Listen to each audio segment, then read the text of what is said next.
I never thought my mother would weaponize my own existence against me. But here we are, November 2025, and I'm standing in a lawyer's office watching my entire family collapse because of her need to control everything. My name is David, and this is the story of how my mother nearly destroyed my marriage, my future, and my son's security, all because she couldn't accept that my wife Sarah was going to have a C-section. This isn't a story about winning or losing. It's a story about discovering that the person you've spent your entire life trying to please is someone you never really knew at all.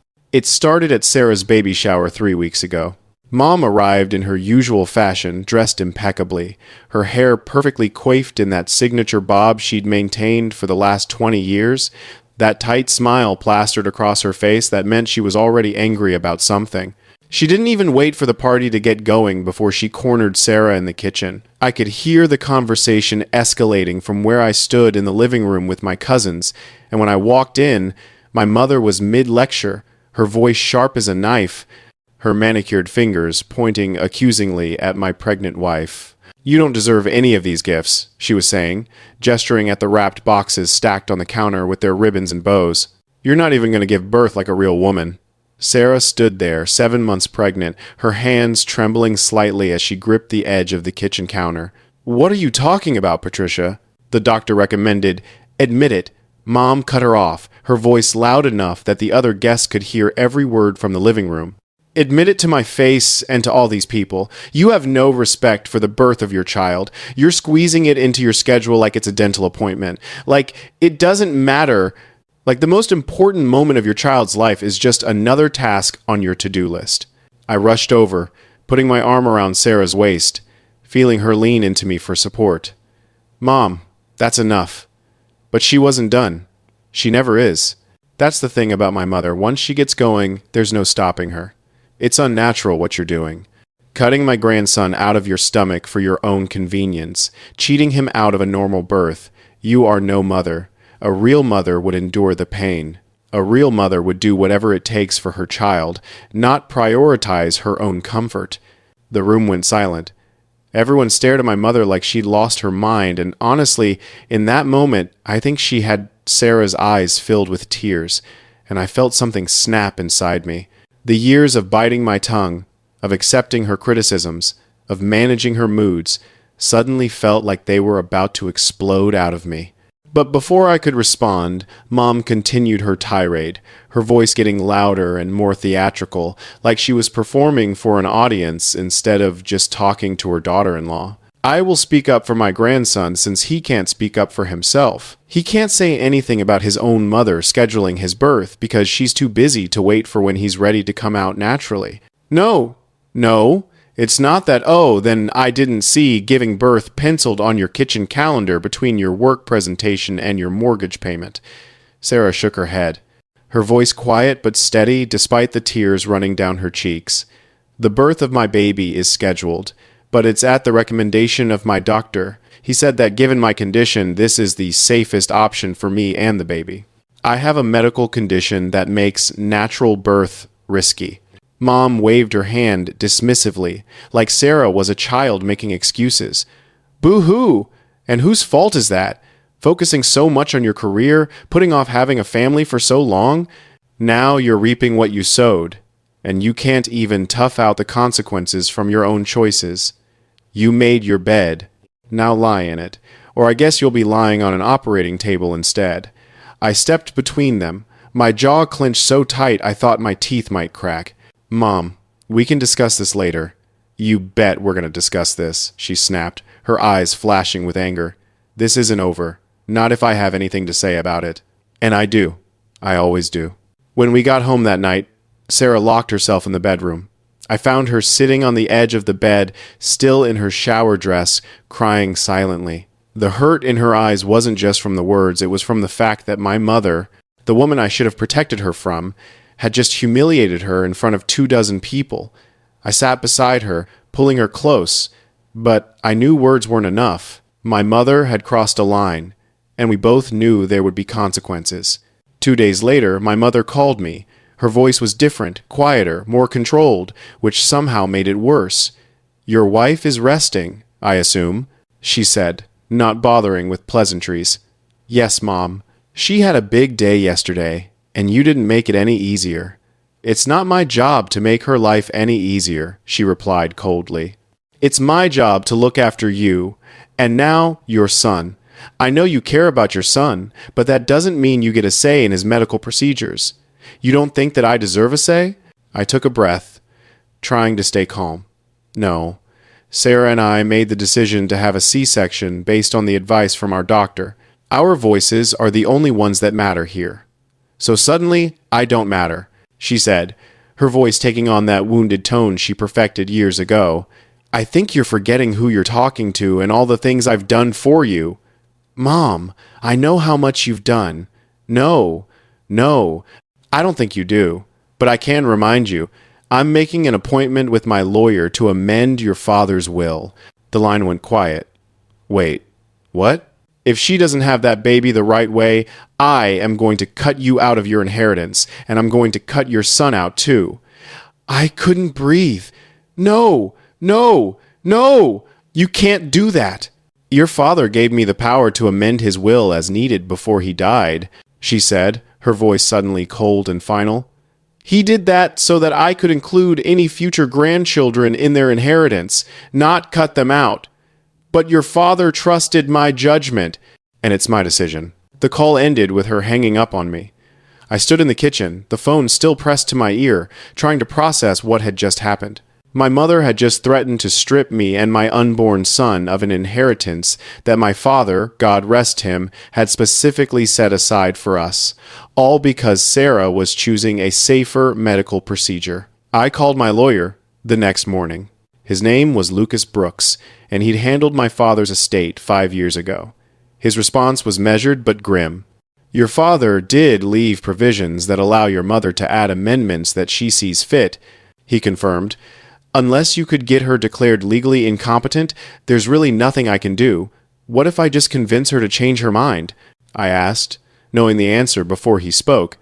Has that ever worked with your mother? He asked gently. I laughed, despite everything. No one convinces my mom of anything. When she feels threatened, she lashes out. It's always been a thing since I was a kid. The money we were talking about wasn't just some comfort fund. It was our future. Sarah and I had spent the last 3 years saving for a down payment on a house with actual space, a backyard where our kids could play safely, grow up, build memories. We were planning to use part of the inheritance for their school education down the road. Without it, that dream wasn't just delayed, it was gone. That night, Sarah brought it up as we lay in bed. Maybe I should just do it naturally, she said quietly into the darkness. I could prove to your mother that... Absolutely not, I said immediately, turning to face her. No. You heard what Dr. Reeves said. Your blood pressure is elevated. It would be risky. He said it could be risky. Those were his exact words. And I'm not taking any sort of risk with your life. Not when there's a safer option available. I won't do it. Sarah was quiet for a long moment. But what about the inheritance, David? What about our house? What about our future? I pulled her close, my hand on her belly where our son was growing. I can't let my mom take control over me anymore. I can't let her use fear and money and threats to dictate how we live our lives. That's not the man I want to be. That's not the father I want our son to grow up with. You don't think I'm being too weak and selfish? She asked, doubt creeping into her voice. Hey, look at me, I said, tilting her chin up. No. I think that you are being the strong woman that I married. I think you'll be a really strong mom too. I love you, and we will find a way out of this mess. I promise. But the truth was, I didn't see how. My mother had me in a corner. She held the legal documents, the inheritance, the power, and more than that, she held decades of guilt, the weight of knowing that she'd always been there for me, always provided, always controlled every major decision in my life. Walking away from her felt impossible. I was still spiraling through options, unable to sleep, my mind racing through impossible scenarios.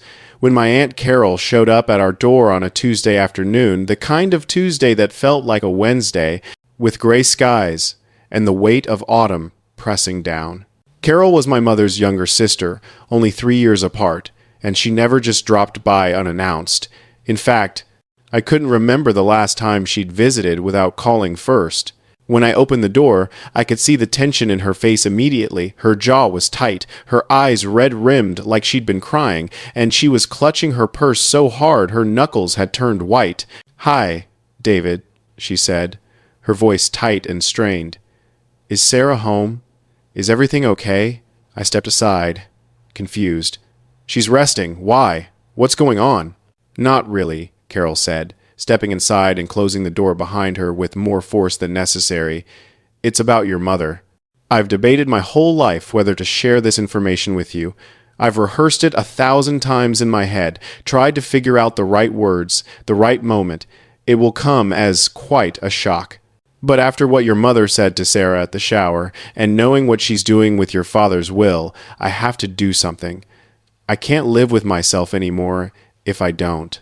She reached into her bag with trembling hands and pulled out a bundle of old letters, their envelopes yellowed with age, some of the paper brittle and faded.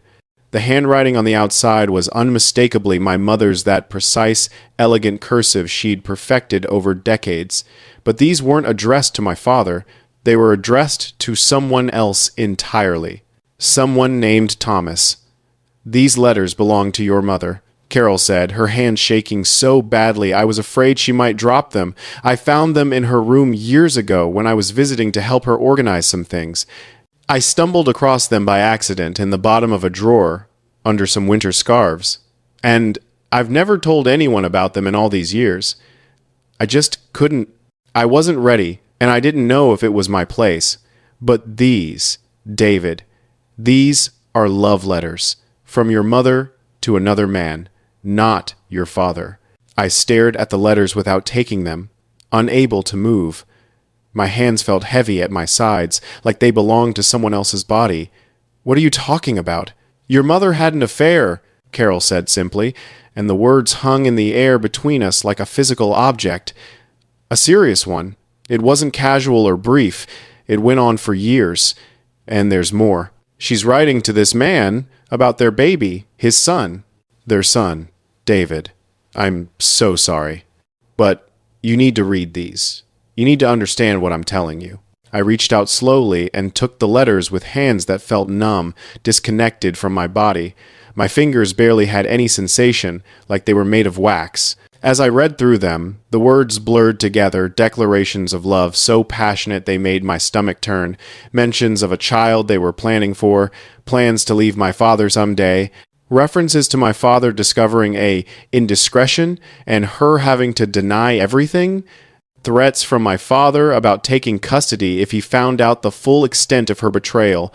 One letter was dated exactly 36 years ago, 9 months before I was born. The letter talked about a pregnancy test hidden in the drawer of her vanity, about hoping the baby would have Thomas's eyes, about loving 2 men in a way that wasn't supposed to be possible.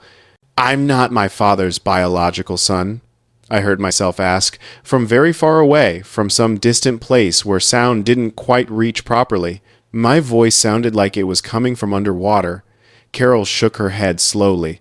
"No, I'm so sorry. I don't. I know this is a lot. I can't even imagine what you're feeling right now." I sank onto the couch, the letters scattered across my lap like confetti from a nightmare. Everything, every memory, every moment with my father, every single conversation we'd ever had, every piece of advice he'd given me about honor and truth and doing the right thing, suddenly felt like it was built on a foundation of lies. The man who raised me, who taught me to be honest, who instilled in me the importance of truth and integrity, wasn't even my biological father. And yet, he'd been more of a father to me than the man who actually contributed my DNA. He'd chosen to be my father. He'd chosen every single day to be there. "How could she do this?" I whispered, my voice hoarse. "She's always been so righteous, so sanctimonious, so above everybody else, looking down on everyone else's moral failings. She hid the truth from everyone. From Dad. From me. She manipulated me my entire life. She's still manipulating me." Carol sat beside me on the couch, her hand on my back, and I could feel her shaking just as much as I was. I debated. I agonized whether to tell you this information. I've been carrying this secret for 15 years, and it's been eating me alive. But to be honest, David, your mother scares me. She can be so vindictive and cruel when she feels threatened. And what she's doing to you and Sarah right now, threatening to cut you out of the inheritance, humiliating your wife in front of all those people, using emotional manipulation to control you, that's not okay. You deserve to know the truth. For the first time in my life, I understood exactly who my mother was. Not the woman who'd sacrificed everything, the pillar of respectability and grace she'd always presented to the world while sipping martinis at country club events. But someone capable of deception on a scale I'd never imagined. Someone who'd kept this secret for 36 years, who'd lied to my father's face, who'd let him believe a lie right up until his death 5 years ago. Someone who'd judged me, controlled me, threatened me, all while hiding the biggest, darkest lie of all, under layers of designer clothes and charity work and perfect hair. That evening, I asked Sarah to call my mother and tell her we needed to meet. Just the three of us, at my lawyer's office. My mother agreed, though I could hear the confusion in her voice when Sarah delivered the message. The next morning, we sat across from my mother in Lucas's office. She was dressed in her usual armor, a tailored blazer, jewelry that probably cost more than my first car, her hair done up like she was about to attend a charity gala. Her eyes moved between Sarah and me, trying to read the situation. I'm assuming that you've changed your mind and that Sarah will be having my grandson the correct way, she said, her voice smooth and assured. She was so confident, so certain that she'd already won. There is no correct way to have a baby, Patricia, Sarah said, and I had to suppress a smile at the use of my mother's first name. As long as our child and I are safe, that is the most important thing. My mother's jaw tightened. Then you're giving up your inheritance? No, I'm not, I said quietly. Well, you must be, because I'm not budging on this. I pulled out the letters. The color drained from my mother's face instantly. Oh, I think you will, I said, sliding them across the table toward her. What are these? She asked. Though her voice had changed completely, she knew exactly what they were. No need to play dumb, Mom. I've already read them. I know the truth. I'm the product of an affair. You lied to Dad. You've been lying to me for my entire life. She grabbed the letters, her hand shaking. Marco, David, you don't understand. Actually, I understand perfectly. You had to keep this a secret to protect your precious reputation. If Dad found out, he might have divorced you and left you with nothing. But you know what? Your father loved you. And I think that's what makes this so sad. You kept the truth from him to protect yourself, not me. You wanted your big house and your country club membership, not to mention your image. You've always cared so much about what everyone else thought about you. My mother's face had gone white. She was staring at the letters like they were instruments of torture. What about the rest of the family? She asked weakly. I would, I said, because the way I see it, you have a choice, Mom. You can restore Dad's will to its original state and keep your secrets to yourself. Or you can burn every single bridge that you have with me and burn your own life down at the same time. You'd lose everything that matters most to you, your reputation, your standing in this town, your friends, your image, all of it. Gone. That choice is yours. I watched her face crumble. The strong woman who'd walked into this office 10 minutes ago suddenly looked smaller, older, terrified. I'll call my lawyer, she whispered. 3 days later, Lucas confirmed that my mother had signed the amendment to restore my father's original will. The inheritance was secure. Our future, the house with the backyard, the children's education fund, all of it was safe. But the cost was higher than I'd anticipated. My mother didn't call, didn't text, didn't try to explain or apologize. Instead, she sent a card through the mail addressed to me. Inside, in her precise handwriting, was a single sentence, I hope you're happy now. I wasn't happy. I was relieved, yes, vindicated perhaps, but happy? No, because I'd just learned that my entire childhood was a lie. The man I thought was my father, the man who raised me, loved me, protected me from my mother's worst impulses, wasn't my biological father, and yet He was my father. In every way that mattered. He was the one who taught me right from wrong, who showed me what integrity looked like. My mother, on the other hand, had spent 36 years protecting a secret that had nothing to do with protecting me or my future. She'd lied to protect herself. And then, when she couldn't control me, when she couldn't dictate how my wife would give birth or what decisions we'd make as a family, she'd tried to punish us financially. Sarah was in the kitchen when I got home that afternoon. She'd already made an appointment with her doctor to confirm the C-section date. When I told her about the will being restored, she cried, not tears of relief, but tears of sadness for what my family had become. "What happens now?" she asked. "Now we move on," I said. "We have our son. We have our future. And I'm done. I'm done letting her manipulate me. I'm done feeling guilty for not being her biological son, as if I had any control over that. I'm done." 2 weeks later, Sarah gave birth to our son, James, on November 14th, 2025. Everything went exactly as planned. No complications. Sarah was healthy. The baby was perfect. My father, not my biological father, but the man who'd actually raised me, would have been proud. My mother didn't call. Didn't send a card or flowers or a congratulatory message.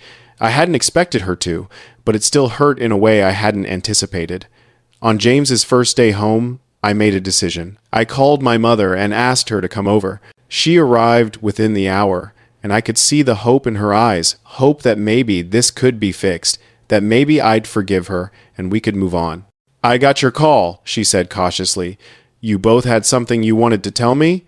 "Yes, Mom, we do," I said, my arm around Sarah's waist. "This is your grandson, James, and you're going to meet him for the first time, and the last time." Her face crumpled. "What do you mean, the last time?" "I mean that I'm done," I said quietly. "All that power you had over me, Mom, it's long gone, and it's not coming back. You threw your tantrum and tried to control my family. You threatened to cut me and my son out of an inheritance that my father, the man who actually raised me, left specifically to protect our future. You judged my wife for making a safe medical decision. And through it all, you were sitting on a secret that made your moral authority absolutely meaningless." My mother's hands were shaking. "David, I'm your mother. You are," I said, "but you were never a mother to me. Not really. It was Dad who raised me. Dad who protected me. Dad who showed me what real love looked like. And you know what? It was Dad who taught me that integrity matters more than reputation. That family is built on truth, not secrets. That you don't use people you claim to love as pawns in a game to protect yourself." Tears were streaming down her face now, but I didn't feel the guilt I would have felt a month ago. I'd spent my whole life feeling responsible for her emotions, her happiness, her approval. No more. "I will uphold my end of the deal," I continued. "The will is restored. Your secrets are safe, but you can keep them. You can keep your reputation and your country club membership and your image. I'm shutting you out of our lives for good. You won't see James grow up. You won't know his first word or his first day of school. You won't be at his graduation or his wedding. You made that choice when you decided that your control over me mattered more than your relationship with your grandchild. Marco," she started, using my childhood nickname, a last-ditch effort to reach some part of me that might still be that obedient little boy. "My name is David," I said, "and we're done here." I walked her to the door, and as she left, I felt something shift inside me. The weight I'd been carrying, the guilt, the obligation, the sense that I owed her, everything lifted. It didn't disappear entirely, but it loosened its grip. That night, I held my son while Sarah slept. James was so small, so innocent, completely unaware that his entrance into the world had been the catalyst for the destruction of my relationship with my mother. I made myself a promise then. I would be the kind of father to James that my father had been to me. I would tell him the truth, even when it was hard. I would let him make his own choices, even when I disagreed with them. And I would never, ever use love as a weapon or control as a substitute for actually being present. Sarah stirred and opened her eyes. "Is he okay?" she asked sleepily. "He's perfect," I whispered.